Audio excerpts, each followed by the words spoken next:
Oke, selamat datang di perkuliahan RPL 104, Analisis dan Spesifikasi Kebutuhan Perangkat Lunak. Kali ini kita akan membahas mengenai materi yaitu Different Types of Requirement. Masih bersama saya, Supardianto. Eh, untuk capaian pembelajaran, materi kita kali ini itu didapat di poin yang keempat, yaitu mahasiswa dapat menjelaskan mengenai tipe-tipe rekayasa kebutuhan. Untuk outline-nya, kita akan membahas mengenai user classes, sources of requirement, the finding user representative, the product champion, dan fungsional dan non-fungsional. Kita akan masuk ke materi kita yang pertama, yaitu introduction. Kita lihat dulu apa sih requirement itu, kita ulangi kembali bahwa requirement adalah salah satu jalan untuk mendapatkan apa yang klien butuhkan. Kemudian kita akan membuat dia menjadi suatu dokumentasi yang bisa dimengerti oleh developer, sehingga developer bisa menjadikan the real product atau menjadi aplikasi yang nyata. Kemudian yang perlu kita ingat bahwa banyak sekali perbedaan atau banyak sekali tipe-tipe dari requirement. Tipe-tipe ini itu menentukan apa yang berbeda terkait dengan kebutuhan dari si klien. Ya, ada yang berdasarkan business needs, ada yang berdasarkan user needs, ada yang berdasarkan technical constraint dan juga requirement, ada yang berdasarkan fungsional dan non-fungsional, dan banyak hal.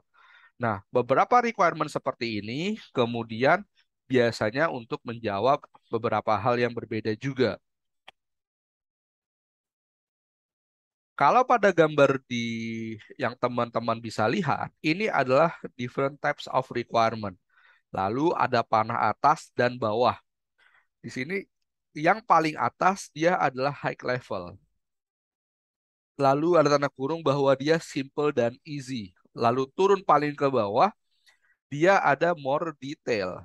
Nah, kalau kita lihat kenapa high level itu dia simple dan easy, karena memang dia itu diperuntukkan oleh stakeholder yang emang eh, jabatannya tinggi gitu ya, jabatannya eh, pimpinan lah, sehingga eh, mereka membutuhkan eh, suatu dokumentasi yang mudah sekali untuk dibaca, atau pada saat pengumpulannya atau hal yang lainnya memang merupakan bagian dari mereka gitu. Jadi mereka nggak dipusingkan oleh hal-hal baru dan seterusnya.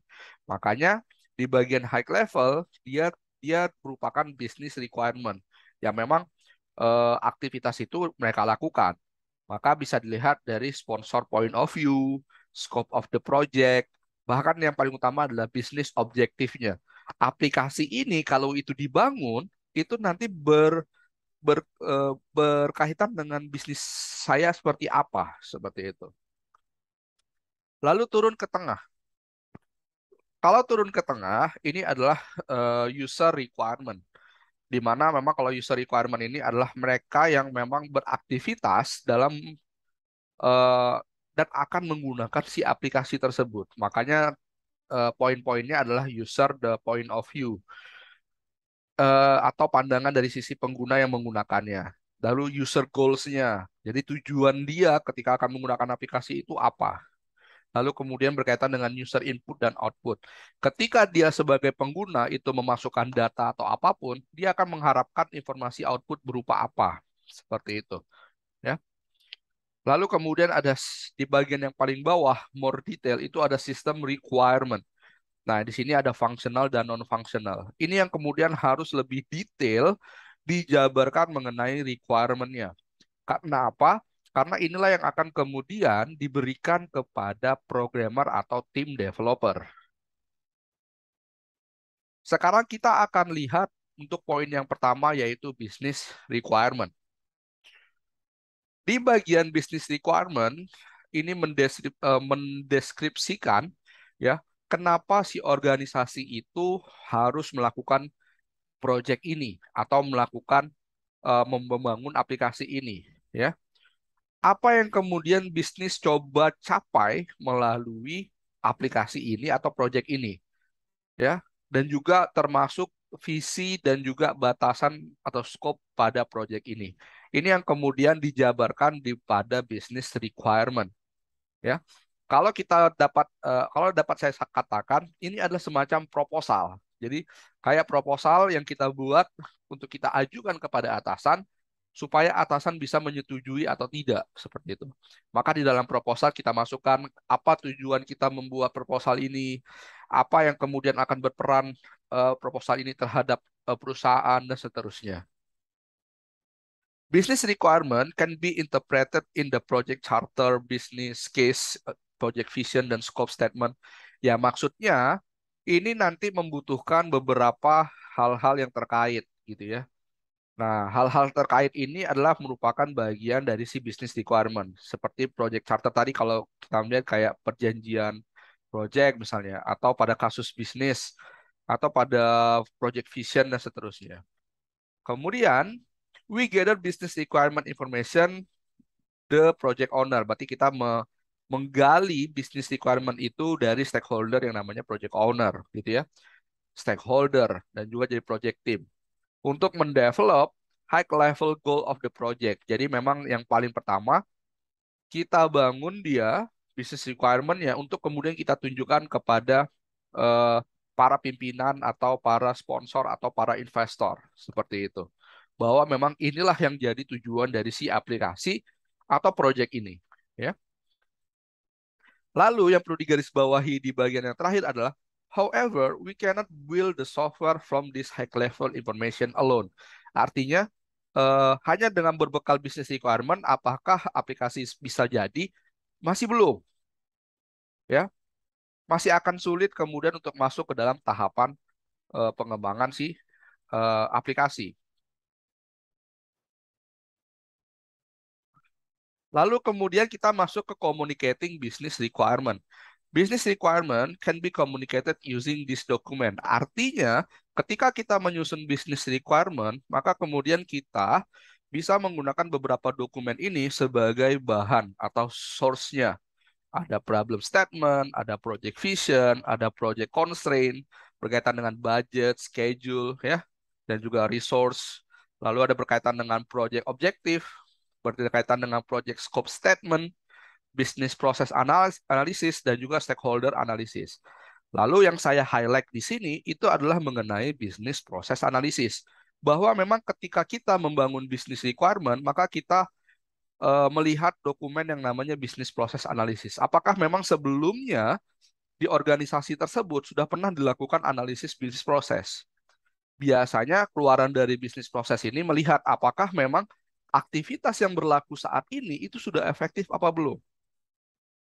Nanti di sana akan ditemukan bahwa aktivitas terdapat misalnya 20 aktivitas. Ini ternyata tidak efektif. Kita butuh membangun sesuatu aplikasi yang bisa memangkas aktivitas tersebut menjadi mungkin 4, misalnya seperti itu. Ya. Sehingga memang diketahui tujuan dari aplikasi tersebut itu dibangun adalah memang untuk efisiensi dari si organisasi tersebut. Ya. Itu adalah salah satu contohnya saja. Ini adalah contoh ketika kita bicara mengenai bisnis proses. Bisnis proses yang jadi contoh di sini itu adalah toko sepeda. Ya, jadi shopping for bike. Ada dua hal ketika kita membangun bisnis proses. Yang pertama, kita perlu membangun dulu yang namanya traditional prosesnya atau proses yang memang currently-nya itu berlaku saat ini. Seperti itu. Contoh, shopping for bike tradisional. Nah, di sini ada 4 aktivitas yang memang dilakukan secara tradisional atau manual. Customer mengunjungi store, lalu kemudian si customernya melihat-lihat sepeda yang tersedia gitu ya. Lalu kemudian si customer tadi memilih sepeda. Lalu kemudian yang terakhir ya customer membayar sepedanya. Lalu bagaimana dengan yang versi aplikasi? Nah, yang ini yang versi aplikasinya atau automate-nya, otomasinya itu berada di bagian bawah. Yang pertama, dia digantikan menjadi suatu aplikasi. User visit the website.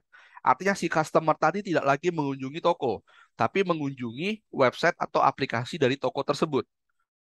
Aktivitas yang kedua, yang tadinya user melihat langsung sepedanya, kemudian digantikan menjadi user bisa memilih sepeda yang dia inginkan melalui fitur search atau melalui apa yang tampil di halaman aplikasi tersebut, sepedanya. Dari aktivitas ini saja, itu kemudian bisa sangat membuat efisiensinya meningkat. Kenapa? Kalau di toko, ruangnya terbatas, sepeda yang bisa ditampilkan atau dipamerkan sedikit. Tapi eh, bagaimana kalau dia menggunakan web?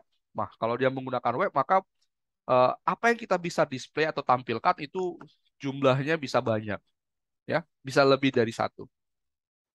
Lalu user choose the bike. Di sini juga user menggunakan fitur add to chart. Jadi kalau dia sudah memilih sepeda yang dia inginkan, dia akan memasukkan atau mengklik add to chart. Lalu kemudian kalau yang di tradisional dia bayar ke kasir, maka sekarang dia bisa bayar melalui internet banking atau bahkan credit card. Nah, jadi bisnis proses tradisionalnya kemudian bisa digantikan menjadi bisnis proses automate melalui di tahapan yang paling bawah. Maka ini itu akan kemudian bisa menjadi suatu efisiensi yang lebih meningkat dibandingkan dengan toko tradisional. Ya.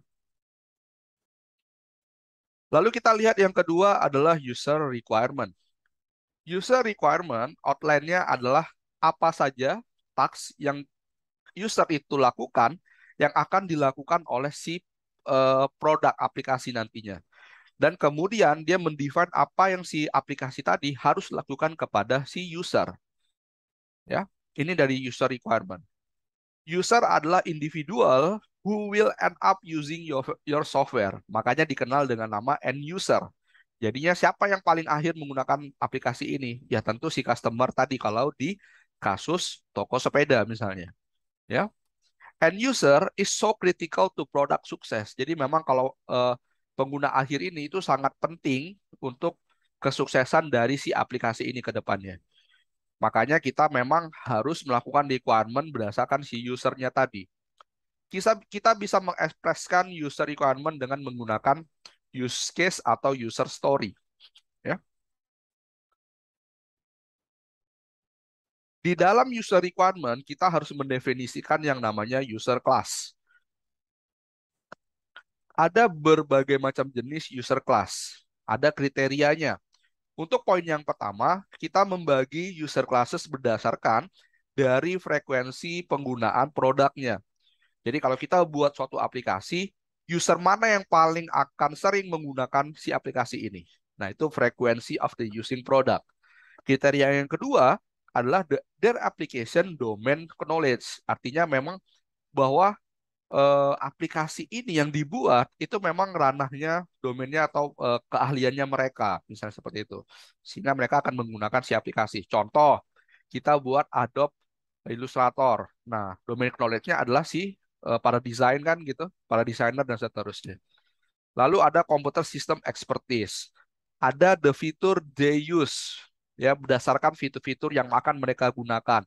Contoh, staff finance hanya akan menggunakan fitur-fitur finance. Dia nggak akan menggunakan fitur marketing dan seterusnya. Nah, kan the fitur they use. Kemudian data they perform itu juga sama, hampir kepada ke fiturnya. Lalu kita bisa juga mengklasifikasikan berdasarkan akses privilege, artinya berdasarkan level aksesnya. Apakah dia admin, apakah dia guest aja, atau seterusnya. Kalau dia guest, maka dia nggak bisa ngatur data master, dan seterusnya. Kalau dia admin, maka dia bisa mengatur data master, dan seterusnya. Kita bisa membuat grup dengan memasukkan beberapa perbedaan dari user class ini ke dalam user classes yang kita buat. Misalnya kita masukkan user yang pertama berdasarkan frekuensi, silakan. User yang kedua berdasarkan yang the feature they use, silakan. Kemudian user yang ketiga berdasarkan akses privilege-nya, silakan.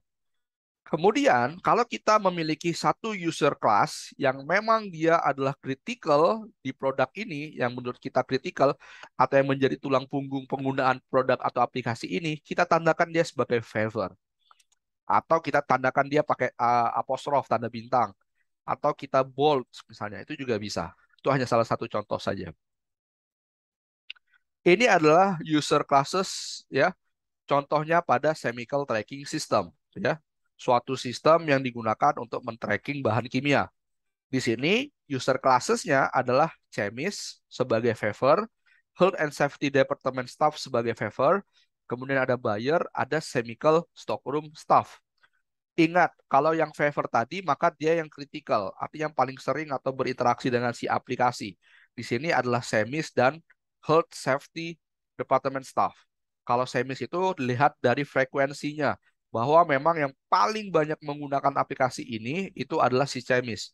Misalnya di sini diperkirakan ada 1.000 semis yang akan menggunakan si sistem tadi, seperti itu. Lalu berkaitan dengan, karena ini bahan kimia, tentu ada yang bertanggung jawab selanjutnya adalah Health and Safety Department Staff, ya. Dan itu akan selalu memonitoring bahan kimia tersebut, maka dia juga critical user. Lalu kalau user lain ya cuman buyer dan eh, stock room aja atau stock of name gitu ya. Lalu kita melihat dari sources of the user requirement. Dari mana sih dokumen-dokumen atau referensi-referensi yang bisa juga kita libatkan terhadap menyusun user requirement.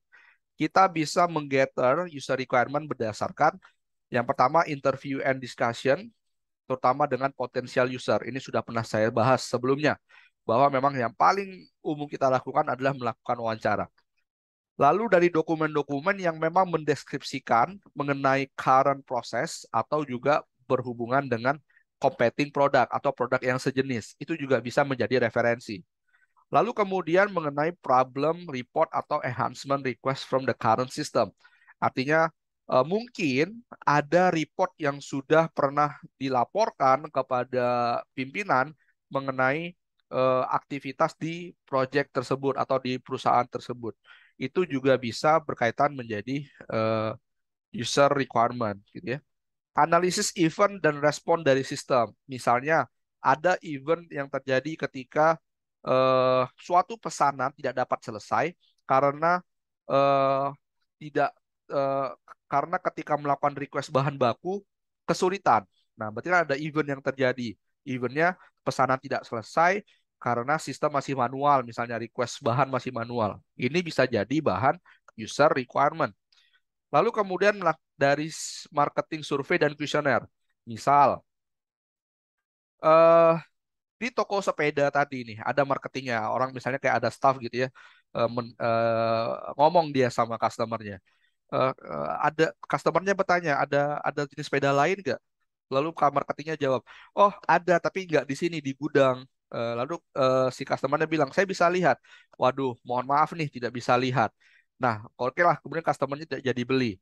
Nah, marketing kemudian bisa mengatakan bahwa oh ternyata memang ada masalah, kesulitan dalam menampilkan eh, sepeda-sepeda yang lainnya, misalnya seperti itu. Mungkin kita perlu buat sesuatu katalog yang berbasis website yang bisa menampilkan semua sepeda yang kita miliki. Nah, ini kan berdasarkan yang seperti itu, ya. Observasi user at works. Nah, ini juga sama. Jika memang aplikasi yang pertama kita buat, misalnya kalau untuk orang yang berada di lapangan, itu misalnya terlalu banyak menggunakan inputan keyboard. Padahal kalau ternyata tempatnya di lapangan atau di ruang terbuka yang sangat sulit atau banyak orangnya, sangat sulit menggunakan inputan. Mungkin lebih baik menggunakan touchscreen misalnya. Nah, itu juga adalah bisa dijadikan sebagai user requirement, ya. Dan juga ada skenario analisis dari user tasks. Jadi misalnya kalau ada beberapa user punya tugas-tugas tertentu dan teman-teman ingin melakukan efisiensi terhadap tugas-tugas tersebut, nah ini bisa berdasarkan atau menjadi bagian dari user requirement. Kemudian kita lihat the some possible communication pathway between user dan developer. Jadinya kita bisa melihat nih, eh, biasanya kalau user mau berkomunikasi ke developer, dia biasanya menghubungi siapa saja. Oke. Yang pertama, dia bisa langsung menghubungi developer. Oke, bisa.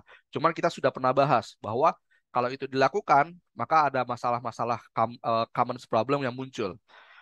Yang kedua, dia bisa melakukan atau berkomunikasi dengan product champion.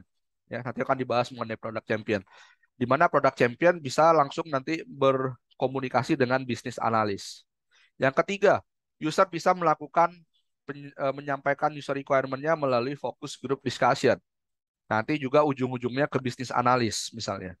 Lalu user bisa menyampaikan melalui helpdesk seperti report, ya.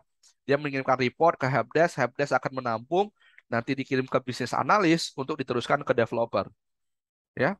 Nah, ini adalah beberapa pathway yang kemudian user bisa coba komunikasikan dengan developer. Yang terbaik yang mana? Yang memang mengikuti aturan dari user, dari focus group discussion, lalu masuknya ke bisnis analis, biar nanti bisnis analis lah yang menerjemahkan ke developer. Itu adalah user requirement yang paling baik, ya. Biar tidak terjadi kesalahan penafsiran dan itu sudah ditafsirkan oleh bisnis analis menjadi bahasa-bahasa teknis, ya. Lalu tadi saya bilang bahwa ada product champion. Apa nih product champion? Product champion adalah eh, se- sekumpulan, ya, sekumpulan atau satu atau lebih dari satu gitu ya, yang merepresentasikan user yang sebenarnya, yang dia bisa memprovide requirement. Nah, jadi kalau misalnya kita bangun suatu aplikasi untuk suatu organisasi yang akan digunakan oleh operator, operatornya ternyata banyak, ada 50. Lalu apakah 50 menjadi user requirement kita? Tidak. Kita bisa memilih 5 sampai 10 operator untuk menjadi product championnya. Jadi 5 sampai 10 inilah yang kemudian kita akan lakukan wawancara, kita akan lakukan tanya-tanya, kita akan tuliskan kebutuhan dan seterusnya, ya. Sehingga nanti aplikasi yang kita bangun memang bisa bagus atau baik gitu ya. Karena apa harus operator atau 5 sampai 10 tadi? Karena memang product champion should be a real user. Jadi memang dia adalah real penggunanya, bukan sebagai pengganti. Jadi kalau kita misalnya narik orang, udah deh, kamu aja yang jadi operator. Nah, padahal role-nya dia itu bukan operator sebenarnya. Dia seorang staff biasa. Nggak bisa. Nggak boleh tuh, ya. Karena mungkin aja nanti requirement yang diberikan itu bisa berbeda, ya. Yang ketiga, kita bahas mengenai functional requirement, lalu keempat mengenai non-functional requirement. Kita akan lihat dulu fungsionalnya. A functional requirement is a behavior that the product should do or support. Artinya memang eh, rekayasa kebutuhan terhadap fungsi ini memang yang akan aplikasi itu kerjakan. Jadi kalau kita memang aplikasi itu mampu melakukan pengolahan data, ya maka pengolahan data itu adalah fungsinya. Seperti itu. Kalau aplikasi dapat menambahkan data, mengubah data, menghapus data, maka itu adalah bagian dari functional requirement, ya. Atau tadi misalnya di kasus toko sepeda, kalau aplikasinya bisa menampilkan sepeda melalui fitur search, itu adalah fungsional dari aplikasinya. Ya, seperti itu. This requirement is to be used, artinya requirement ini itu akan kemudian digunakan oleh development team atau develop system behavior-nya. Ya, untuk membangun aplikasi itu akan berperilaku seperti apa. Ya. Nantinya diekspresikan melalui input, output, dan juga dideskripsikan, ya. Nah, kita lihat input outputnya nanti di setelah ini. Ini kita lihat dulu contohnya dari functional requirement. Teman-teman bisa lihat, misalnya dikatakan bahwa memang kalau functional requirement ini berkaitan dengan behavior atau function gitu ya. Nah, ini ada contohnya. Display the name, total size, available space and format, the flash drive, dan seterusnya. Ini adalah bagian dari behavior si sistem, misalnya seperti itu. Lalu ada add customer, print the invoice. Ini adalah function dari aplikasi atau produk yang memang diinginkan, seperti itu. Nah, ini ada salah satu contoh analogi dengan menggunakan kotak susu nih. Fungsi dari si kotak susu adalah mempunyai kemampuan dalam menampung susu, ya, menampung susu tanpa harus leaking atau bocor seperti itu. Maka itulah fungsinya seperti itu. Yang nggak ada fungsi lain, dia memang terutama untuk mengemas susu tadi menjadi bentuk kotak, ya, seperti itu. Nah, lalu kalau teman-teman mau nambahin behavior lainnya kayak oh tersedia nih tempat untuk mengeluarkan susunya pada kotak susunya, atau ada bagian yang bisa digunakan untuk mengkotak. Nah, itu adalah behavior dari si kotak susu tadi. Nah, sekarang kita lihat contoh yang lebih real case sesuai dengan aplikasi misalnya. Ini adalah contoh ketika kita berkaitan dengan train schedule, ya, penjadwalan kereta api nih, atau jadwal kereta api, atau tiketing kereta, ya. Di sini inputnya, ya, ini berkaitan dengan input output. Inputnya adalah customer memilih dari jadwal kereta api yang dia inginkan. Setelah dia memilih jadwal, dia akan memasukkan pembayaran, money, gitu ya, uang. Apa yang sistem keluarkan di akhir? Yang sistem keluarkan di akhir adalah tiket yang sesuai dengan pilihan dari si customer tadi. Seperti itu. Jadi kalau input output ini adalah apa yang user masukkan ke dalam sistem untuk kemudian diolah dan kemudian si aplikasi tadi bisa menghasilkan informasi yang diinginkan oleh si user tadi. Sekarang kita lihat in non-functional requirement. Kalau functional requirement bicara mengenai apa yang aplikasi harus bisa lakukan, maka kalau non-functional adalah seberapa baik aplikasi itu eh, bisa digunakan. Nah, jadi kalau dia tadi fungsinya adalah bisa menghasilkan, mengeluarkan tiket, maka seberapa baik si aplikasi ini dalam menghasilkan atau mengeluarkan tiket itu adalah bagian dari non-functional, seperti itu. Ya. Non-functional requirement serve a description how well a product must perform. Ya. Ini kaitannya terhadap kualitas dari si aplikasi tadi, atau faktor dari si kesuksesan atau kualitas dari si produk. Ya. Biasanya disebut sebagai quality requirement. Seperti itu. Di sini ada highlight-nya juga. Functional adalah requirement are what a product should do, apa yang aplikasi atau produk bisa lakukan, sedangkan non-functional adalah seberapa baik produk tersebut melakukan apa yang dia harus lakukan. Nah, di sini ada beberapa parameter dalam menentukan non-functional requirement. Biasanya, kalau kita mengambil contohnya adalah aplikasi berbasiskan web, nah ini misalnya kalau dari segi parameter yang pertama adalah performance. Seberapa cepat aplikasi itu atau tadi bisa tampil ketika dia diakses. Misalnya ketika dia diketikkan di browser URL, ketika diklik 3 detik sudah harus bisa tampil semua. Nah, itu performance seperti itu, ya, responnya. Lalu seberapa bisa dia dilakukan scalability-nya atau pengembangan lebih lanjutnya.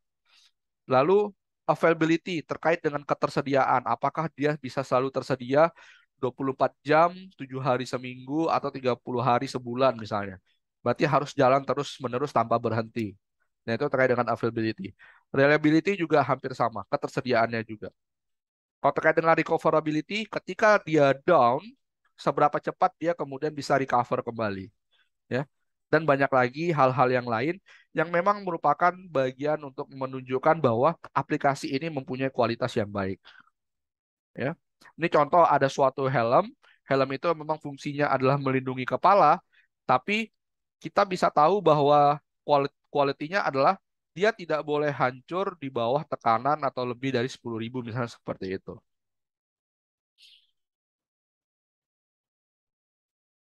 Sekarang kita akan masuk ke contoh atau case study lah, ya. Kita akan lihat contoh-contoh apa yang sudah kita dengarkan atau pelajari sebelumnya melalui salah satu contoh kasus, yaitu University Course Scheduling System. Kita akan lihat yang pertama, kita mulai dari bisnis proses. Jadi dari bisnis proses kita akan lihat bahwa si course scheduling system tadi punya tradisional dan automate yang akan digunakan atau dibuat di aplikasi.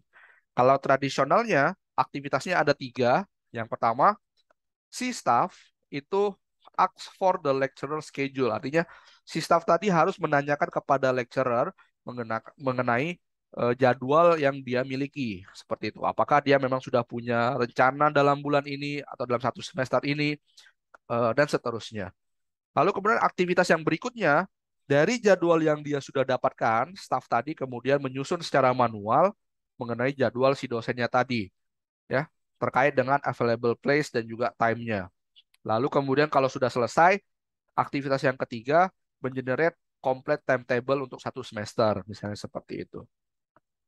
Nah, lalu bagaimana yang akan dipropose untuk diajukan menjadikan suatu sistem? Ada tiga juga nih. Yang pertama, sistem bisa secara otomatis mendapatkan jadwal dosen hanya berdasarkan personal kalendernya. Jadi staf yang bertanya kepada dosen itu nggak perlu lagi, karena sistem akan langsung bisa mengenerate, menangkap dari personal kalender si dosen. Yang tadinya staf itu secara manual menyusun jadwalnya, sekarang akan disusun oleh sistem dengan memanfaatkan informasi-informasi dari yang sudah diberikan sebelumnya. Ya, dia akan menentukan jadwal terbaik untuk si dosen. Lalu kalau sudah dapat, maka sistem akan mengenerate jadwal dosen selama satu semester. Seperti itu. Itu adalah propose sistem yang memang diajukannya bentukannya seperti itu. Ya. Nah, dari sana kita kemudian menyusun user classes-nya. Kita susun nih, dari course scheduling system tadi, user classes-nya ada tiga. Ada staff, lecturer, dan student. Yang menjadi critical user requirement-nya adalah staff. Karena memang kalau dari yang kita lihat sebelumnya, memang paling banyak aktivitas yang terkait adalah staff. Ya. Di sini kita deskripsikan staff itu apa, ngapain dia, lecturer itu sebagai apa, mengapain dia, dan student sebagai apa dan ngapain dia, seterusnya. Lalu kita tentukan fungsional dan non-fungsionalnya. Dari fungsionalnya mungkin kita bisa tentukan juga input-outputnya. Inputnya ada lecturer schedule, ada lecturer constraint, course package, quota, room, business rule, time slot, dan seterusnya. Ini akan jadi bahan bagi sistem untuk memproses jadwal dan akan menghasilkan course schedule. Ya, tapi bagaimana teknisnya ya nanti akan dilakukan oleh developer atau programmer. Tapi yang jelas ini akan menjadi inputan pertama yang harus memang didapatkan di bagian requirement seperti itu. Lalu berkaitan dengan non-functional adalah quality requirement-nya. System must not crash, artinya jangan sampai rusak dia nih, atau jangan sampai nge-crash dia ketika sedang dilakukan generating schedule gitu ya. Nah, dia harus bisa availability-nya tinggi, misalnya seperti itu. Terus kemudian sistem must not create a conflicted schedule. Jangan sampai sistem memang mampu menghasilkan schedule, tapi dia bisa menghasilkan jadwal yang bisa bertabrakan. Nah, jangan sampai. Contoh, saya ngajar jadwal hari Senin jam 8 untuk mata kuliah analisis. Jangan sampai ada jadwal saya juga di jam 8 di hari yang sama, tapi mengajarnya mengenai database. Nah, jangan sampai ada yang jadwal konflik seperti itu. Itu adalah bagian dari quality requirement-nya. Kemudian, sistem juga bisa dilakukan pengembangan jika memang ada terjadinya permintaan improvement. Nah, itu adalah bagian dari quality requirement-nya atau non-functional-nya. Ya. Kesimpulan, nah summary kita sudah masuk ke kesimpulan bahwa memang ada banyak ya, ada banyak cara untuk mendapatkan requirement tergantung dari kita mau tujuannya apa nih requirement-nya. Apakah business requirement, user requirement, atau system requirement. Kalau kita mau buat business requirement, maka kita bisa mengacu kepada dokumen-dokumen seperti business process analysis. Dan usahakan pada saat business requirement, dia simple dan easy to read, misalnya seperti itu. Kemudian supaya kita bisa memastikan aplikasi berjalan dengan 100%, kita juga harus melakukan user requirement. Agar memang apa yang user lakukan, kita bisa fasilitasi di aplikasi. Dan user bisa memang menggunakan si aplikasi tersebut. Ya, kita bisa menggunakan beberapa source seperti dari reporting gitu ya, atau dari report, atau dari kendala yang muncul di usernya dan seterusnya. Lalu yang ketiga kita susun sistem requirement-nya terkait dengan fungsional dan non-fungsionalnya. Fungsionalnya sudah kita tahu nih bahwa memang user maunya suatu aplikasi yang bisa menambah data. Maka fungsionalnya adalah aplikasi harus bisa melakukan penambahan data dengan ini. Nah, fungsinya seperti itu. Non-fungsionalnya bahwa memastikan si aplikasi itu tidak boleh crash atau artinya harus selalu hidup selama 24 jam sehari, 7 hari seminggu, dan seterusnya. Nah, hal yang seperti itu.